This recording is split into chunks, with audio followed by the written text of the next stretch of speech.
माँ अरण्यानी, जिन्हें वन देवी या जंगल की देवी के रूप में भी जाना जाता है। माँ अरण्यनी बर्फ की तरह सफ़ेद शरीर और गुलाब के फूलों से लदी हुई दिखाई दी। उसके सिर पर सुनहरे बालों से गिरते फूलों की माला थी। उसका चेहरा सूरज की तरह चमक रहा था। उसने घंटियों के साथ पायल पहनी थी जो संगीतमय ध्वनि उत्पन्न करती थी, जो उसके चलने पर झंझनाती थी। वह आश्चर्यजनक रूप से सुंदर और जीवन शक्ति और आकर्षण से भरी हुई थी। हिंदू धर्म में अरण्यनी जंगलों और उनमें रहने वाले जानवरों की देवी हैं।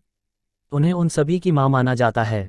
उसका नाम अरण्य शब्द से आया है, जिसका संस्कृत में अर्थ जंगल होता है। देवी अरण्यनी जंगल को जीवंत और संरक्षित करती हैं और मानव जाति के लिए भोजन प्रदान करती हैं। उन्हें भारत में जीवन और उर्वरता की मुख्य अभिव्यक्ति के रूप में पूजा जाता है। अरण्यनी को मायावी के रूप में वर्णित किया गया है, जो जंगल के गहरे शांत मैदानों को पसंद करती हैं। उसे दूरस्थ स्थानों का कोई डर नहीं है और वह सभ्यता के किनारे पर रहती है बिना अकेलापन महसूस किए। हालांकि वह शायद ही कभी दिखाई देती है। वह छोटी घंटियों के साथ पायल पहनती है और आप उसे जंगल में चलते हुए सुन सकते हैं। वह पेड़ों के बीच नृत्य करना भी पसंद करती है। देवी अरण्यनी को ऋग्वेद में सबसे अधिक वर्णनात्मक भजनों में से एक होने का गौरव प्राप्त है। एक दिन देवी पार्वती भगवान शिव के साथ कल्पवृक्ष के पेड़ के नीचे खड़ी थीं। हिंदू पौराणिक कथाओं में एक दिव्य इच्छा पूर्ति करने वाला पेड़।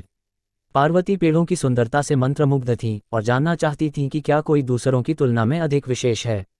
इसलिए शिव ने उन्हें उस पेड़ के सामने अपनी इच्छा प्रकट करने के लिए कहा जिसके सामने वे खड़े थे।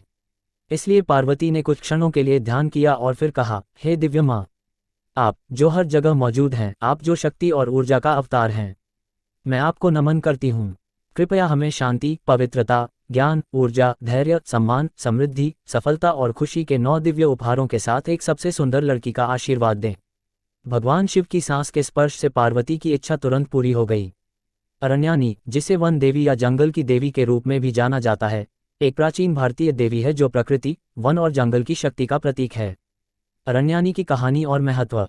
वन देवी। अरण्यानी को वन देवी के रूप में माना जाता है जो जंगलों की रखवाली करती है और उनकी रक्षा करती है। प्रकृति से संबंध। वह प्रकृति के साथ गहरा संबंध रखती है और जंगलों के जीवों और पौधों की संरक्षक है। ऋग्वेद में उल्लेख। ऋग्वेद के 10वें मंडल के 146वें श्लोक में अरण्यानी का उल्लेख है, जहां उन्हें वन देवी के रूप में संबोधित किया गया है। पार्वती की पुत्री। कुछ कथाओं में अरण्यानी को भगवान शिव और पार्वती की पुत्री के रूप में भी वर्णित किया गया है। सिंधुरा से विवाह। एक वैदिक महाकाव्य कहानी के अनुसार अरण्यानी का विवाह भगवान गणेश के अवतार सिंधुरा से हुआ था। जंगल की आवाजें। अरण्यानी की कहानी में जंगल की आवाजें, पेड़ पौधों, नींबू, महुआ आदि की खुशबू, पशु और उनकी स्थिरता, पेड़ों पर मधुमक्खियों का गुंजन आदि शामिल हैं, जो दर्शाते हैं कि व्यवस्था जीवंत हुई है या नहीं। अरण्यानी माँ के बारे में कुछ रहस्य और बातें। वन की रक्षक। माँ अरण्यनी जंगलों की रखवाली करती हैं और सभी जीवन रूपों को पोषण प्रदान करती हैं। आदिम ऊर्जा। वे पृथ्वी ग्रह की आदिम ऊर्जा हैं और शांत ग्लेड्स पर राज करती हैं। कल्पवृक्ष की संरक्षक। माँ अरण्यनी कल्पवृक्ष की संरक्षक भी हैं, जो वरदान देने वाला दिव्य वृक्ष है। दयालु और भयंकर। वे जंगलों में आने या रहने वाले सभी के प्रति दयालु हैं, लेकिन दुर्भावनापूर्ण और हानिकारक प्रथाओं वाले लोगों के प्रति भयंकर हैं। पारिस्थितिकी तंत्र का संरक्षण। जंगलों के माध्यम से माँ अरण्यनी पूरे ग्रह के पारिस्थितिकी तंत्र को बनाए रखती हैं।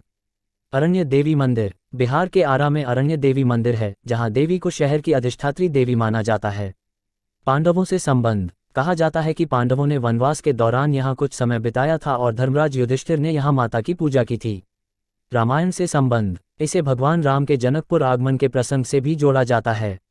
शक्तिपीठ। देवी भागवत पुराण के अनुसार यह मंदिर 108 शक्तिपीठों में से एक है। सिंधुरा से विवाह। गणेश ने सिंधुरा के साथ अरण्यनी का विवाह प्रस्तावित किया था।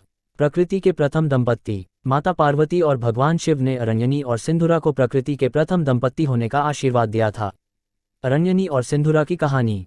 अरण्यनी और सिंधुरा की कहानी वैदिक महाकाव्य में भी वर्णित है। अरण्यनी के प्रतीक। जंगल, ब्लैक फॉरेस्ट और अन्य के माध्यम से बहने वाली नदियां अरण्यनी के प्रतीक हैं। अरण्यनी की पूजा। अरण्यनी को गैलिक देवी अर्दुइना के रूप में पूजा जाता था।